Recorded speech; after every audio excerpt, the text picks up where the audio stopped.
사실 그 오후 예배 때에 이 10월 마지막 주가 종교개혁 주일 기념주일이에요. 근데 종교개혁 이후에 실제적으로 삶의 변화가 있었는데 그 변화에 대한 말씀을 오후에 이렇게 좀 드리려고 말씀을 준비했는데, 공교롭게도 다음 주 5일부터 오후 예배부터 자꾸만 이제 제가 노회에 또 노회장으로 있다 보니까 다음 주에는 부흥 집회를 4일 동안 해뜨는 교회 강한태 목사님 부탁하셔서 다음 주 해뜨는 교회 가서 한 주간 동안 4일 정도 주일날 오후부터 수요일까지 집회를 맡게 됐고요. 그리고 그 다음 주 오후 예배는 또 소양교회 임직식이 있어서 임직식 설교를 또 가서 해야 돼서 부득이하게 이렇게 한 주일날 오후 예배를 한 3, 4주 정도 이렇게 비게 생겼어요. 그래서 성도님들 이해를 해주시고, 담임 목사가 없어도 하나님 앞에 우리가 예배 드리는 것이니까 주일을 온종일 잘 지키시기를 주의 이름으로 축복합니다. 예배의 변화 가운데 가장 큰 변화는요, 과거에는 어떤 예배 의식을 귀하게 생각한 거예요. 예배 의식을. 그런데 종교개혁 이후의 변화는 예배 의식이 아니라 예배의 내용을 중요하게 생각했던 거예요. 그래서 의식이라고 하면 구약으로 말하면 제사를 지내는 의식, 양을 잡고 소를 잡고 그리고 어떤 순서에 의해 가졌던 그 의식을 굉장히 중요하게 생각했다면, 예수님의 부활 사건 이후에 예식의 어떤 그 의식보다는 내용이 굉장히 중요하게 되어졌고, 그 중에 달라진 것들이 있었는데, 달라진 것은 내용이 달라진 건 아니고요, 어떤 의식이 좀 더 진리 안의 내용으로 바뀌어가는 일들이 많이 있었는데, 대표적인 사례 중에 하나가 예배고요. 그리고 또 한 가지의 사례가 할례라고 하는 것이었어요. 할례는 그 당시에 선택받은 이스라엘 백성들의 몸에 할례를 해서 너는 구별되었다, 세상으로부터 구별된 하나님의 사람이다, 이런 의식을 몸 안에 지니고 다닌 거죠. 그래서 뭔가 구별함이 있어서 나는 달라, 저 사람하고 난 달라, 이런 구별함이 있었는데 굉장히 좋은 뜻이거든요. 굉장히 좋은 뜻으로 구별함을 가지고 있었는데, 그런 구별함을 몸으로는 구별되었는데 삶이나 정신이나 행동은 구별이 안 되니까 예수님 때에 몸의 할례를 하지 말고 너의 마음의 할례를 해라, 이런 말씀을 하신 거예요. 그러니까 아무리 우리가 몸의 할례를 해도 그 몸의 할례가 너를 거룩하게 하는 게 아니고 너의 마음을 새롭게 하지 않으면 안 된다. 이것이 내용의 변화가 있었던 거죠. 그래서 하나님의 교회에서 세례를 받을 때에도 세례는 내가 새롭게 된 거거든요. 옛사람 버리고 새롭게 되었다, 그런 뜻이 있는데, 그래서 예수님 당시에 할례를 받았는데 이스라엘이 아닌 이방 사람들이 예수님을 믿게 되면서 교회에 오니까 갈등이 생긴 거예요. 그럼 할례를 해야 되나 하지 말아야 되나. 구약에는 할례를 했었으니까요. 갈등이 있을 때에 말씀을 통해 정리하기를 더 이상 할례를 하지 않아도 된다. 할례를 받은 사람은 몸의 할례가 아니라 마음의 할례를 할 수 있도록 노력하고, 할례를 받지 않고 과거에 이방인으로 있다가 하나님 앞에 온 사람들은 할례를 하지 않아도 할례 받은 사람처럼 바른 믿음을 가지고 살아갈 수 있도록 권면을 했던 거예요. 그러한 변화가 있었어요. 그런데 세월 속에서 성경을 잘 모르다 보니까 예배에 의식과 눈에 보이는 것들로 많이 있었죠. 그래서 우리가 중세 시대에 그림을 보면 전부 다 성화잖아요. 근데 그림을 그리는 사람들은 종교개혁만이 아니라 인생의 새로운 변화를 주었다는 거예요. 그 당시 종교개혁 시대에는 그림 자체가 성화 위에는 그릴 수가 없는 거예요. 막 사람 벌거벗고 나오고 막 이런 그림 있잖아요. 그게 르네상스 시대부터 이루어진 거거든요. 과거에는 그런 그림을 그릴 수가 없는 거예요. 성화 외에는 그릴 수가 없는 거예요. 근데 개혁과 더불어서 그러한 삶의 변화가 어떤 예술계와 문화계도 많이 일어나게 되었던 것이죠. 그 중에 한 가지가 예배의 변화인데, 예배의 변화에서 우리가 잊지 말아야 되는 것은 무엇이냐면 예배의 의식보다는 내용이 중요하다는 것. 그래서 우리가 예배에 어떤 절차라든지 어떤 의식을 가지고 어떤 예식을 많이 행하는 것보다는 그런 예식 속에서 우리가 실수를 범하고 예배가 너무나 형식적이 될까봐 가능하면 의식은 줄고 진리 안에서 신령과 진정 예배를 드리려고 하는 거거든요. 예배의 변화 두 가지를 말씀드리겠습니다. 첫 번째, 오늘 너희가 예배할 때 어떻게 예배하라래요? 하나님 영이시니 예배하는 자가 영과 진리로 예배할지니라 그랬습니다. 따라해 보겠습니다. 하나님은 영이시니. 하나님 누구시라고요? 영이라고 하는 것은 육체가 없다는 거예요. 하나님 육체가 없으세요. 근데 예수님은요? 예수님 육체가 있으시죠. 예수님은 하나님이시지만 예수님은 완전한 하나님이시면서 완전한 사람이시거든요. 근데 하나님은 영이시기 때문에 육체가 없어요. 육체가 없기 때문에 어떤 예배를 받으시는가? 영적인 예배를 받으신다는 거예요. 영적인 예배가 뭘까요? 다 연결이 되는가? 몸으로만 드리는 예배 말고 마음을 다하여 드리는 예배를 하나님이 받으신다는 거예요. 그러니까 내가 몸만 나와 있는 게 아니고 어떤 것도 나와 있어야 돼요? 할렐루야. 마음도 같이 나와 있어야 되는 거예요. 내가 예물을 드릴 때도 예물만 드리면 안 되고요. 거기에 뭐가 있어야 돼요? 마음이 있어야 되는 거예요. 그러니까 예레미야서를 저희가 읽고 있지만 너가 금식해도 내가 기도 안 들을 거야. 너가 예물 드려도 내가 안 받을 거야 말씀하시잖아. 야, 내가 돈이 없냐? 안 받으신다는 거야. 내가 해도. 내가 원하는 것은 그런 게 아니고 하나님이 내가 진짜로 원하는 건 너희가 나의 말을 듣는 것이다. 이렇게 말씀하잖아요. 하나님의 말씀을 듣는 것을 기뻐하시지 듣진 않으면서 예배의 형식과 그런 순서의 일 사는 것들이 온전하지 않다. 이렇게 말씀을 하세요. 하나님이 영이시기 때문에 실영과 진정 할 때에 그 영은 영적인 예배를 말씀드리고 예배의 어떤 절차보다는 무엇을 중요하게 생각하는가? 마음을 다하여 드린 예배를 귀하게 생각하시니까 우리가 모든 예배 가운데 내 마음을 잘 드릴 수 있도록 힘쓰시기를 바랍니다. 그럼 마음을 드리는데 이게 빠지면 또 안 돼요. 예배 순서의 가장 긴 시간이 어떤 시간이에요? 말씀 시간이죠. 말씀이 가장 길거든요. 왜냐하면 본문에도 영과 무엇으로 예배를 드려요? 영과 진리로. 그러니까 진리가 말씀이거든요. 영과 진리로 예배를 드려야 되니까 진리가 말씀이에요. 때로는 피곤하기도 하고 말씀이 들려지지 않기도 하고 무슨 말인지 모를 때도 있죠. 저도 그랬으니까요. 그런데 진리로 예배한다는 것은 말씀을 통하여 말씀으로 예배를 드린다는 그런 말씀인 거예요. 그러니까 예배 가운데 내 마음이 드려져야 되고 하나님의 말씀이 있어야 되는 거예요. 그래서 우리가 주의 말씀을 선포하는 거예요.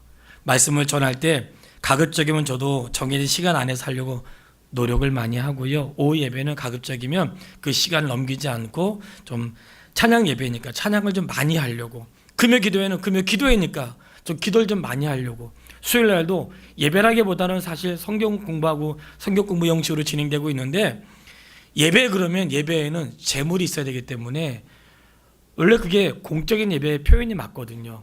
그래서 기도회라는 표현을 쓰는 거예요. 집회 이렇게 하기도 하고요. 집회하고 예배는 차이가 있습니다. 집회는 성도들의 신앙을 위해서, 신앙의 성장을 위해서 하는 것을 집회라고 하는 거예요. 성도들의 신앙 성장을 돕기 위해서. 그러니까 지난번 우리가 4일 동안 3일 동안 했던 것은 집회라고 하는 거예요. 그런 거를요. 예배는 하나님께 드리는 것인데 예배의 중심에 무엇이 있을까 할 때 예배에는 그 중심이 사람에게 있지 않고 누구한테 있을까요? 누구한테 있어요? 하나님에게 있어요. 잊지 마세요. 예배의 중심에는 하나님에게 있는 거야. 그러니까 내가 좀 불편하고 내가 좀 귀찮고 내가 좀 힘들 수 있어요. 왜냐하면 예배의 중심이 누구에게 있어요? 하나님에게 있어요. 그러니까 예배의 중심이 하나님에 있다는 사실을 잊어버리면 안 돼요. 교회 나왔는데 의자도 좀, 저는 처음에 의자가 되게 편한 줄 알았어요. 오래 앉아있으면 좀 불편하시죠? 좀 불편해. 장의자도 편하긴 하거든요. 그렇다고 우리가 바꿀 수는 없잖아요. 계속 나와 있는 건 아니니까 조금 불편해도 좀 참으시고. 그리고 저 주차장도 불편하고 여러 가지 좀 어려운 것도 있지만 모든 걸 갖추기는 어렵잖아요. 그러니까 우리가 예배를 드릴 때 항상 예배는 누구 중심이요?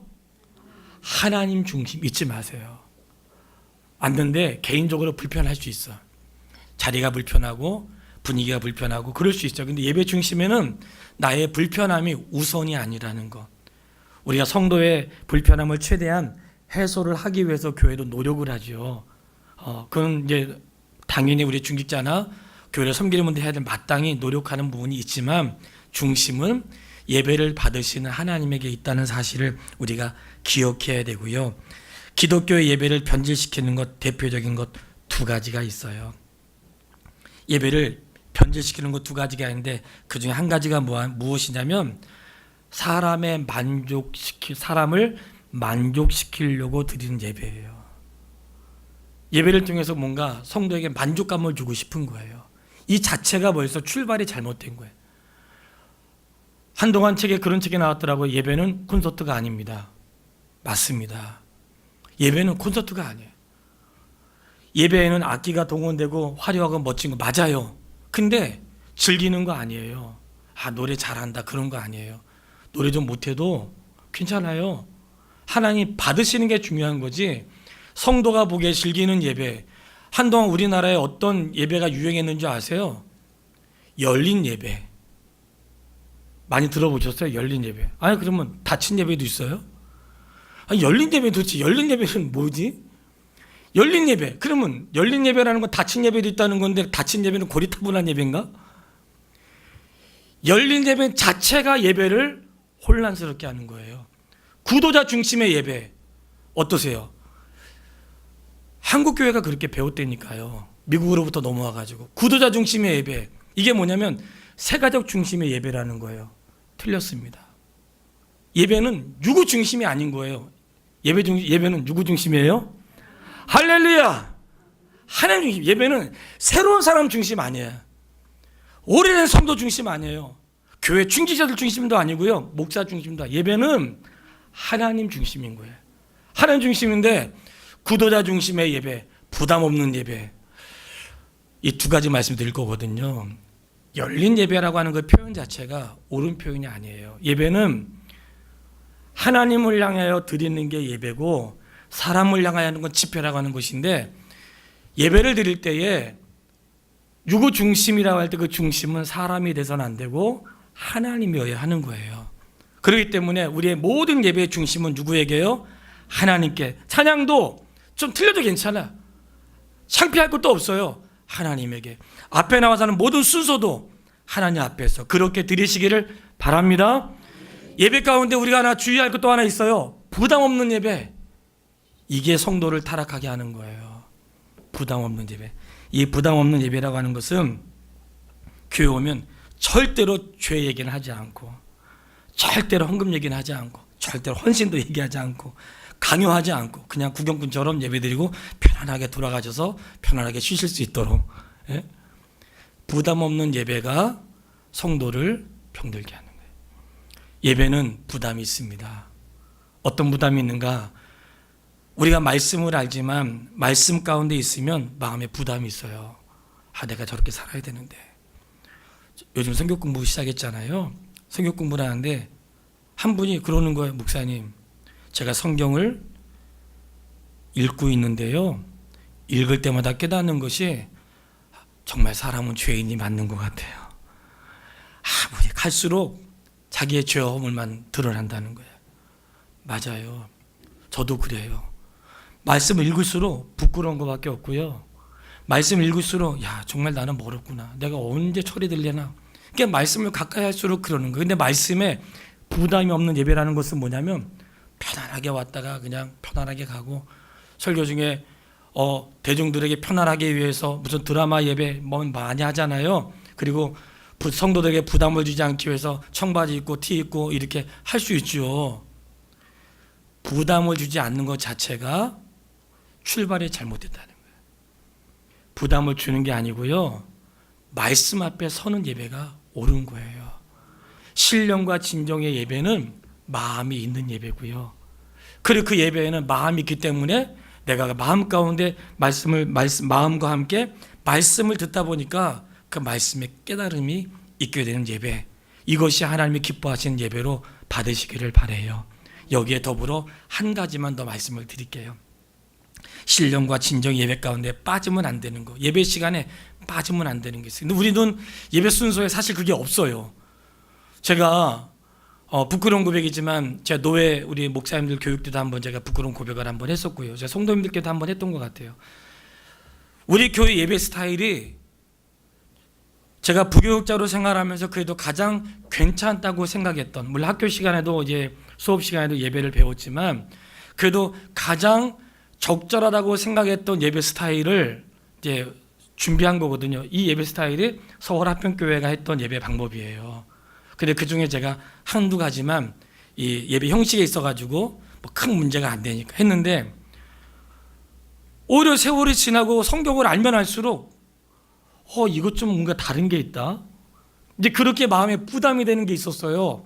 그리고 지난번 서울에 11시에 설교하고 왔잖아요. 갔다 와 제가 말씀드렸죠. 거기 예배 순서가 바뀌어 있다 그랬잖아요. 제가 깜짝 놀랐어요. 예배 순서가 완전히 바뀌어 있어가지고 나는 그것을 예배 모범으로 삼고 있었는데 예배 순서가 바뀐 거예요. 그러다 노예 교육을 하면서 무엇이 진짜 예배가 바른 예배인가 할 때에 그 예배에 우리가 중요한 거 하나를 빼먹은 게 있더라고요. 그게 뭐냐면 죄에 대한 고백이었어요. 우리 예배 순서에 지금 그게 빠졌어요. 그래서 제가 이렇게 말씀드리는 것은 왜 말씀을 드릴까요? 앞으로 순서에 그거를 넣겠다는 말씀을 드리는 거예요. 어느 날 갑자기 순서가 바뀌었다 이렇게 생각하지 마시고, 제가 새해를 준비할 때 예배에 죄의 고백과 죄 사함의 선언이 있는데 이 말씀을 제가 짧게 드릴게요. 한번 구약 성경을 생각 한번 해보세요. 구약 성경에 처음 광야에서 지었던 천막 교회, 성막이라고 하죠. 그리고 천막이 지나가지고 성전을 지었잖아요. 성전의 구조는 천막 교회하고 똑같았던 거예요. 근데 그 천막 교회나 성전이나 제일 먼저 그들이 와서 문을 통과해서 와서 제일 먼저 하는 게 있었어요. 그게 뭐냐면 짐승을 잡아서 죄 사함의 은혜를 입는 거거든요. 그게 들어오면 제일 먼저 하는 게 짐승 잡는 거예요. 왜 짐승을 잡아요? 나의 죄 대신 소나 양이 죽는 거예요. 그걸 제일 먼저 하는 거예요. 그리고 제사장의 역할은 우리의 죄가 용서받았다는 표시를 가지고 그거 가지고 주님 앞에 나가는 거예요. 그리고 그 지성소 하나 들어갈 때도 거기서 피를 뿌리고 우리의 죄를 용서받는 그것이 예배의 굉장히 중요한 핵심이었거든요. 그러니 우리 예배에 뭐가 있어야 되겠어요? 죄의 고백이 있어야 되는 거예요. 그러니까 성도가 예배 가운데 와가지고 뭐가 있어야 됐어요? 감사해야 되지만 죄의 고백이 있어야 되는 거예요. 이 죄의 고백은 안 했다고 해서 지옥 가는 건 아니에요. 이 죄의 고백은 그런 걸 말하는 게 아니고요. 한 주간 동안 살면서 내가 말씀대로 살지 못한 것이 생각나거든. 그리고 내가 지난 주간에 말씀을 들었는데 말씀을 실천하지 못한 것이 생각나거든. 그 뭔가 내가 주님 앞에 나왔는데 부끄러운 것이 생각나거든. 그것을 고백하고, 그리고 죄사함의 선언이 말씀이 많이 있으니까 그 말씀에 선언 예배를 말해요. 그래서 이제 조만간에 예배 순서 가운데 대표 기도가 아니라 죄를 고백하는 시간들을 가지려고 하고요. 이게 오랫동안 교회가 가졌던 놓치지 말아야 될 예배의 중요한 요소 가운데 하나였고요. 또 한 가지가 있는데 그것이 무엇이냐면 성경을 읽기 전에 반드시 기도했다고 하는 거예요. 성경을 봉독하기 전에 성경 봉독을 위한 기도를 했다는 거예요. 우리가 시간이 많고 그러니까 이제 줄여서 하고 목회자가 마지막에 마무리기도 하는데 그런 순서가 있었다는 걸 제가 말씀을 드리는 거예요. 그걸 또 따로 만들진 않겠지만, 왜냐하면 성경을 읽기 위해서 왜 기도하는가? 설교를 듣는 것보다도 성경 자체인 하나님의 말씀을 읽는 것을 더 중요하게 생각했다는 거예요. 목장 예배 드릴 때 자 바쁘니까 우리 간단하게 합시다. 절대로 간단하게 하지 마세요. 차라리 간증하거나 읽지 않더라도 성경 꼭 읽으시길 바라요. 간단함에 성경을 빠지면 안 된다는 거예요. 제 말 무슨 말인지 아시겠죠? 혹시 정말 간단하고 급하게 할 때라도 말씀은 주어진 본문을 읽으세요. 자, 오늘 시간이 없으니까 짧게 한 절만 있습니다. 그거는 영과 진리의 예배에서 중요한 게 빠진 예배가 되는 거예요. 그래서 성경을 읽을 때에 저희가 새벽에도 시간 짧잖아요. 보통 20분 안에 맞춰야 되는데 조금 길면 25분 가거든요. 근데 찬송 두 곡하고 요즘에 성경 2장 읽으면 시간이 후딱 가버려요. 그래도 설교를 좀 조금 하더라도 성경을 잘 읽는 게 중요한 것은 하나님의 말씀을 말씀으로 읽는 게 가장 중요하기 때문에 그래요. 그래서 영과 진리의 예배는 예배의 의식이 아니라 예배의 내용이 중요하다는 거. 그래서 그 내용 가운데 우리의 마음을 다하고 마음에 진리가 있는 성경의 말씀의 내용이 있는 예배를 드려야 온전한 예배가 되어지는 것이고요. 그래서 우리가 간증과 고백을 하지만 간증은 두 번째 차원이고요. 먼저는 기록된 말씀을 읽는 것이 가장 중요한 거예요. 그래서 앞으로 교회 오시면 제일 먼저 다 기도하잖아요. 기도 안 하신 분은 옆에 좀 도움을 받으시고요. 항상 교회 먼저 기도하시는데 부탁하는 것은 공적인 예배 전에는 옆 사람들하고 대화를 중단하시고 반갑다고 막 그냥 하고 뭐 어떻게 지냈냐고 그러고 그런 건 나중에 하시고 왜냐하면 와서는 제일 먼저 하나님께 아뢰고 예배 전에 묵상하면서 그날 읽을 말씀을 찾아보고 제가 지난번에 저는 대부분 안 보는 줄 알았거든요. 그리고 오후 예배 때 성경 본문을 잘못 썼어요 했더니 끝나고 갔더니 우리 임규영 집사님 목사님 오늘 성경 본문 다르던데요 그러더라고. 다 보고 있는 거야. 그게 잘하시는 거예요. 그래서 예배 전에는 그렇게 지내시고 공적인 예배의 자리에서는 일찍 오셔서 대화나 이렇게 안부나 묻는 것보다는 조용히 앉아서 묵상하여 기도하거나 그날 들어야 될 말씀을 미리 찾아보거나 읽고 이렇게 지내시는 것이 훨씬 유익한 줄 받으시기를 바랍니다. 그래서 우리가 영과 진리 예배를 다 드려서 정말 주님이 기뻐하는 예배로 회복되기를 주의 이름으로 축원합니다.